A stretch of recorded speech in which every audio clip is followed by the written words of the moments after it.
Welcome, dear listeners, to a new episode of Decoding MENA. Today, I'm joined by Dr. Yasser, a strategic expert in Middle Eastern affairs, to discuss a topic shaking the world as we speak. Did you know that America has been turned upside down in recent months? Can you imagine China successfully stealing the blueprints of the most advanced U.S. aircraft carrier? And would you believe that Beijing now possesses weapons capable of wiping out the entire U.S. Pacific Fleet in just 24 hours? What's the story behind the infamous Chinese cabaret that deceived the world for years? How did a gambling scheme turn into the most dangerous espionage operation of the modern era? And why is the U.S. now betting on laser weapons to counter China's hypersonic missiles?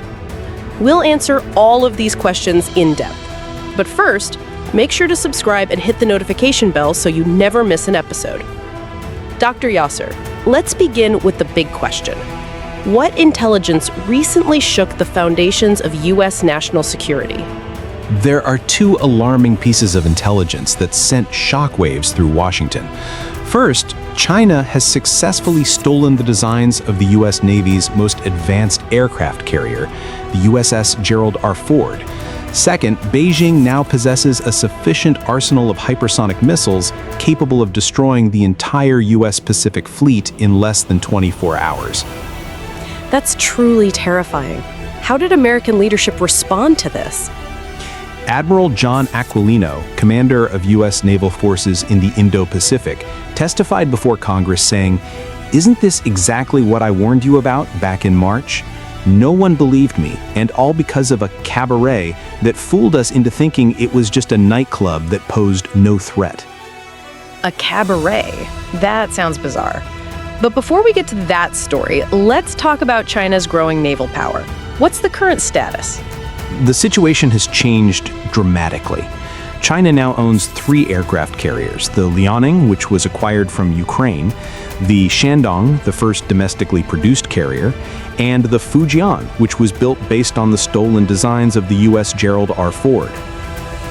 Tell us more about the specifications of these carriers, especially the latest one. Well, the Shandong is 315 meters long and carries 44 aircraft, including 32 fighters. The Fujian, on the other hand, is 325 meters long, carries up to 70 aircraft, nearly double the Shandong, and features far more advanced launch and landing systems.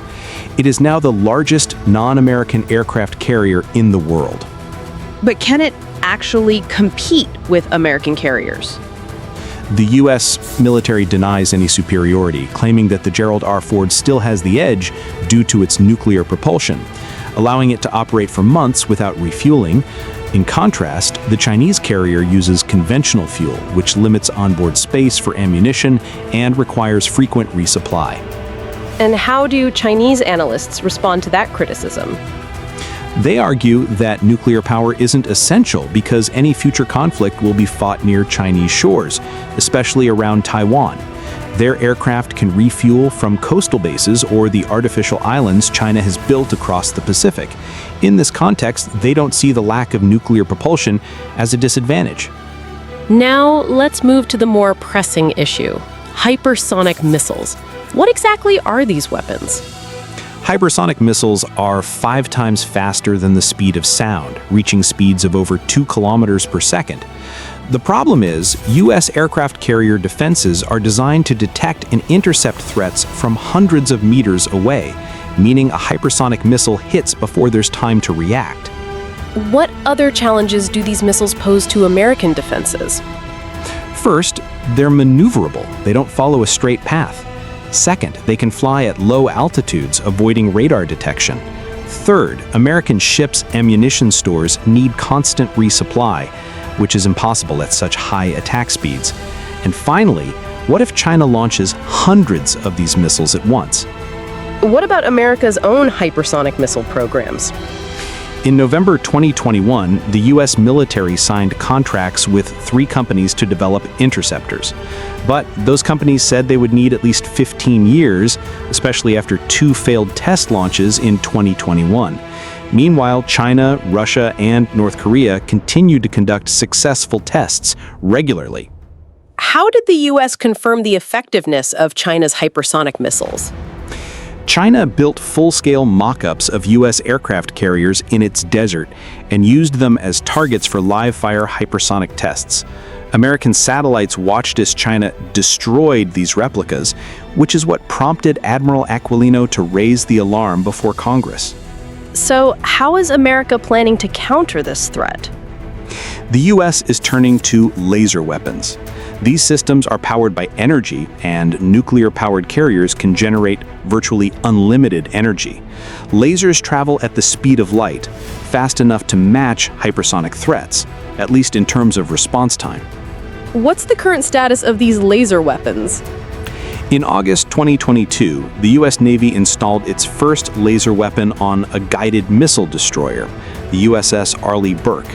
It was developed by Lockheed Martin and called Helios, but it only outputs 60 kilowatts, far too weak to counter China's 800-vessel naval force. What do they need to match the Chinese threat? Lockheed Martin says they need at least 300 kilowatts of laser power. They're currently developing a new system called Hellcat. Only if that succeeds can the U.S. hope to intercept hypersonic missiles effectively.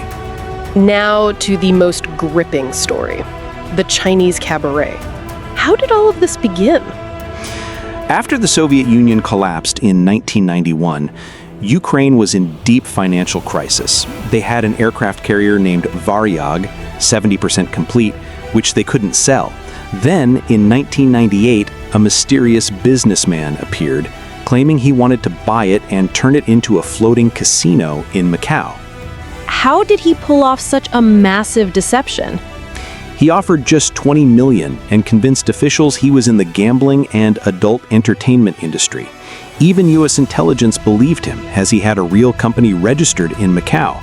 But in reality, he was an officer in Chinese intelligence who had set up the company as a front a year earlier. How did the ship make it to China? It was a logistical nightmare. Turkey blocked its passage through the Bosporus Strait, delaying it for 3 years. Then Egypt refused it passage through the Suez Canal, calling it a dead ship.